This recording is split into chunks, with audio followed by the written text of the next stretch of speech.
Everybody knows that video games based on movies usually suck, and they suck for a very good reason. Most of the time, movie licensed games are rushed through production so that they can come out at the same time as the movie, and rushed products almost never turn out well.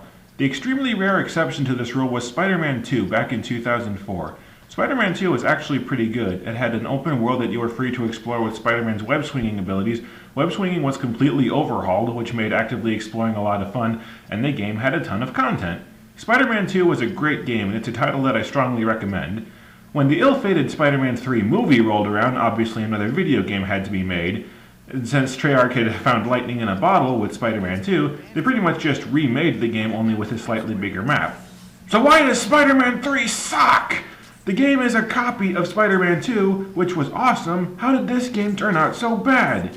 The answer to that question isn't really that simple, so let's dive into this game and see if we can figure out what went wrong. I should say before we get started that I'm reviewing the Wii version of the game, and I'm making this distinction for a very important reason. The Xbox 360 and PlayStation 3 versions of the game have roughly twice as many levels as the Wii version. Those versions have 10 stories, while the Wii version claims to have 5, but actually has 4. This is the curse of the Wii owner. Third-party developers have a tendency to make different versions of a game for the Wii, and the Wii usually gets shafted. The worst examples of these games are Transformers War for Cybertron and Dark of the Moon.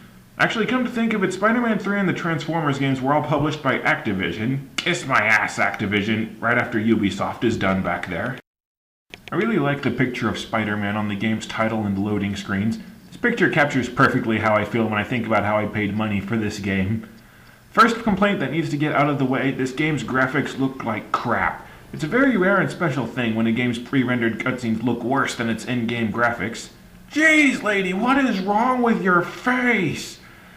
One of the awesome things about all three movie-licensed Spider-Man games is that they're all narrated by Bruce Campbell, who runs you through the tutorial of each game. Pretty much every one of his lines is solid gold.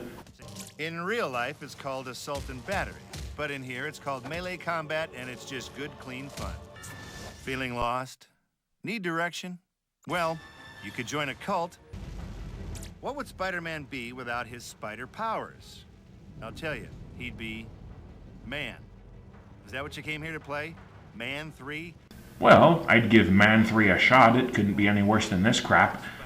The game starts out with a tutorial to explain the controls, which is good because the game's controls are awful.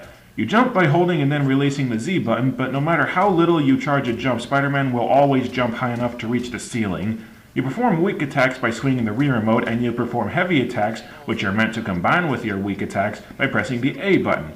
Do you know how jarring it is to alternate between swinging the remote and pressing buttons for your basic attacks? You're supposed to fight enemies by using weak attacks and then following up with a heavy attack.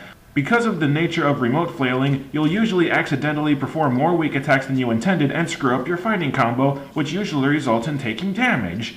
The combos that you can use in combat are very restrictive, so you'll instinctively swing your remote to beat a thug into submission, only for Spider-Man to stop and pause for long stretches between attacks and combos. It's awkward and it just feels wrong. Also, can somebody explain to me why the jumping button is on the opposite controller from all of the other fighting buttons? To web swing, you either hold the B button and swing the Wii remote, or you hold the Z button and swing the nunchuck. The problem is that when you web swing, you have almost no control over which direction you swing in, or how Spider-Man arcs through the air as you swing, so good luck with precise maneuvers. Unlike every other Spider-Man game in existence, Spider-Man doesn't automatically cling to walls when you swing or run into them. You have to deliberately tell Spider-Man to cling to a wall by pressing the B button, the same button that you primarily use to web swing. Yeah, you will never get used to that. Wall crawling is unbearably slow, but you can web zip along walls to go much faster. But web zipping introduces the possibility of flying off the wall that you're crawling on. The B button is also used for web attacks, and there's one web attack called the web rodeo that you use by swinging the Wii remote in a circle, and it never friggin' works. Controlling the camera sucks too. To manipulate the camera, you hold the C button and tilt the nunchuck. Not only is it unbearably annoying trying to control the camera with any accuracy in this way, but this process feels so unnatural that you have to stop moving before you try manipulating the camera. This game's entire control scheme is just a giant cluster. Most Wii games relegate the task of camera controls to the control pad, but Spider-Man 3 uses the control pad to switch suits, which we'll talk about in a minute, and to activate your camera. The single most worthless bullcrap side quest in the game. The game will give you free experience if you take pictures of bad guys. Actually, strike that. It'll give you free experience if you take good pictures of bad guys. Nobody is going to bother with pulling out the camera in the middle of a fight. Through the entire game, I forgot that I even had the blasted camera. It's completely pointless. After the game's first few missions, you get the black suit. It's exactly the same as the red suit, except the black suit is stronger and has faster attacks, plus a little more health. If you use the black suit for too long, you enter rage mode, where your attacks become much faster and much stronger. If you stay in rage mode for too long, you pass out and fail whatever mission you're playing. To take the suit off, you have to perform a few Wii Remote wiggles, and the controls are very sensitive and it's easy to screw these up. If the controls behave themselves and you get the black suit off, you're forbidden from using it again for a whole 45 seconds! So basically there's no downside at all to using the black suit. The game makes a really big deal about a gang war that's taking place inside the city. There are 4 gangs fighting for control of the city, and you have to shut each gang down.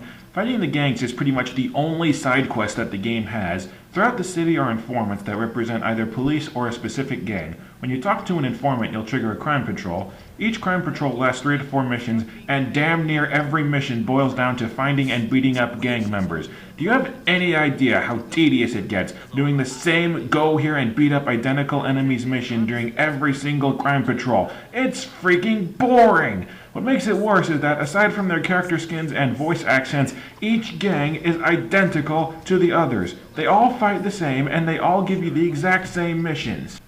The repetitive nature of the crime patrols is exacerbated by the game's crappy combat. You basically have one button combination that you repeat over and over again to attack enemies. You eventually unlock an aerial attack and a web attack called the web hammer that actually works, but you'll always find yourself coming back to the basic remote swinging attacks. The game tries to introduce some new enemies to shake up the combat, like enemies with shields that you need to disarm, but the trick to defeating all of the special enemies is press the B button. The game's combat is unbearably dull, and all of the game's side quests revolve around combat. Combat where you use the exact same tactics to fight the exact same enemies over and over and over again. The gangs have zero impact on the game, so there's no point to doing the crime patrols unless you're hurting for experience points to level up the red suit. And take a look at this map. Look how many informants there are. Look how many crime patrols the game expects you to sit through. It takes longer to finish the crime patrols than it takes to complete the story missions. Screw that. To try and guilt you into doing gang missions, the sidewalks of the city get cracks or trash on them if you go for too long without doing any patrols. And after you do patrols, the sidewalks look all nice and clean and perfect. Apparently the gangs enact a strict no garbage truck policy, or maybe the kingpin running the gangs is the flea for Mucha Lucha. Does anybody still remember Mucha Lucha, or did that reference go over everyone's head? Oh, and if you do a crime patrol in an area that's controlled by the police, nothing happens to change which gangs control the city, so doing patrols for the police literally accomplishes nothing. Need to let me go, webhead. Otherwise, I'm gonna miss that private debate we got set up for the city council member we kidnapped. Okay, it's time to go and free a hostage and... What? What? Okay, I was tasked with going to free a hostage before the gang killed him. A timer in the corner gives me 60 seconds to reach the hostage, and the game failed me on the mission after 9 seconds. You stupid game, I had 51 seconds left. How do you screw up programming a timer? Yeah, this game is full of little programming bugs and glitches, the most annoying being running out of time when you haven't run out of time, and the funniest being when a civilian switches voices. You ain't such a bad guy after all, Spidey. You probably saved my life, Spider-Man. I'm definitely testifying against the Dragon Tail Brotherhood. So yeah, forget the mindless, repetitive, monotonous, frustrating, boring crime patrols. I'm just going to do the story missions. Now, the main problem with the Spider-Man 3 movie is that it has too much plot crammed into one film. The primary problem with the video game is that it has no plot at all. The lizard story goes something like this. Dr. Connors becomes a lizard, you chase after him, Kraven shows up, and you beat up everybody in sight. And by the way, the Kraven and lizard boss fights end in about 15 seconds if you manage to activate rage mode with the black suit. Dr. Connors? Hello, I'm over here. There appears to be a large unmovable object in your way, sir. Brilliant! The Morbius story is a little more complicated. Morbius was turned into a vampire by his wife Shriek, who's being possessed by another black suit. Only Shriek can cure Morbius, but she's gone a tad bat-squeak insane. You fight Shriek and she creates illusions to make you think that you're fighting Mary Jane, Harry, Dr. Connors, and Jameson. Mary Jane complains about how she gets kidnapped every other week. Harry complains about how you killed his father. Dr. Connors complains about, nothing. And Jameson just shouts, "You're a bum!" If you don't feel like fighting your friends, you can just climb up a wall until your black suit recharges. The enemies won't even try to pursue you. It doesn't occur to Shriek to try shooting you off the wall. You can just chill up here until your suit recharges and watch them impotently beat their heads against a wall. Brilliant! So, Shriek's black suit gives her the power to turn people into vampires, create sonic blasts, mind control other people, move things with her mind, and project illusions, and Spider-Man's black suit gives him the power to punch things slightly harder. I think that I got the shaft in this particular exchange. After the boss fight, Shriek turns Morbius back into his original form, but now Dr. Connors and Spider-Man have to find a way to turn Shriek back to normal. And then you go fight the Sandman, and the game never mentions Morbius, Dr. Connors, or Shriek ever again. You never cure Shriek, you never resolve that storyline, you just move on to the boss fights with Sandman and Venom. Activision did not give a shit about this game. And this, third from the last mission of the game, is the very first time in the game that you're introduced to the Sandman, who's going to be one of the final bosses. Spider-Man has no relationship or rivalry whatsoever with the Sandman. He's just thrown in with no rhyme or reason about half an hour before the end of the game. At this point, Spider-Man has finally figured out that the black suit is evil and he's decided to stop using it, but that decision lasts about 5 seconds before he decides that he needs to use the black suit to defeat the Sandman. Because punching the Sandman is just a stupid idea. Using the black suit and punching him slightly harder is the true path to victory. After you beat up Sandman, you lose the black suit, which creates Venom and forces you to play the last story mission with the normal suit. Yes, much like the movie, Venom only shows up for the last 10 minutes or so of the game. The last level of the game has you fight 4 bosses in a row. First you fight Sandman, then you fight Venom, then you fight Sandman again, and then you fight Venom again. The Sandman fights are easy as crap because they revolve around quick time events, but the Venom boss fights are friggin' annoying. Venom has no pattern to his attacks, and there's nothing to interact with in the scenery. You're just supposed to take him in a head-on fight. And when Venom enters rage mode and he stops flinching when you punch him, this becomes a big problem. If you try to get clever and use the vaulting or long-range aerial attacks like a smart person, surprise, those attacks do almost 0 damage. And do you want to know how Venom dies in this game? After the final boss fight, Venom drops dead on the ground and he says, "I couldn't control it." I'm dead serious. Venom basically drops dead from a heart attack. That is weak sauce. One more thing, skipping over the crime patrols, it took me about 5 hours to beat the story levels of this game. For a normal game, that's bad. For an open world sandbox game, 5 hours is pathetic. After you beat the final bosses, there's nothing left to do except keep fighting the gangs and to look for collectibles. There are 100 meteorite fragments and 50 spider emblems hidden throughout the city. The problem is that the fragments and emblems are not hidden in set locations. They can spawn anywhere at any time. And if you take too long to find one, it will disappear. Also, I'm pretty sure that the game is specifically programmed so that you can't find more than 3 emblems and fragments every time that you boot the game up. Collecting all of the spider emblems allows you to get the black suit back, but I don't think that there's any reward for collecting all of the meteorite fragments. I'm not going to find out, because why should I go hunting through the city for hours doing nothing but look for fragments when I could play a different game where I actually get to do something? And even if you can get the black suit back at the end of the game, you don't want it back at the end of the game.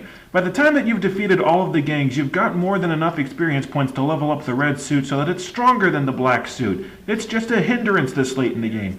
And even if you really prefer the black suit over the red suit, what are you going to use the black suit for at the end of the game? All of the gangs are gone. All you can do is go on crime patrols for the police, which accomplishes absolutely nothing aside from getting more experience points that you don't need anymore.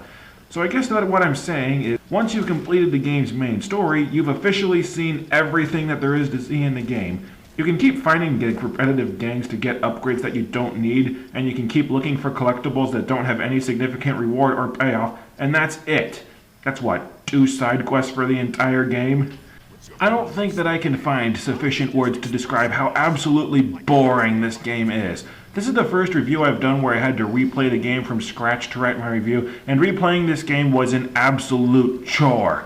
The main story is short as hell. The game's side quests consist of about 5 missions copy-pasted and modified slightly a few 100,000 times. The game's combat is about the least involving and least developed combat system that I've ever played, and 90% of the game's content revolves around combat. Web swinging around the city is still fun, I'll admit that, but you can't rely on one small mechanic to carry an entire game. In short, Spider-Man 3 is the prototypical movie licensed game. It's lazy, it's rushed, and it's bad.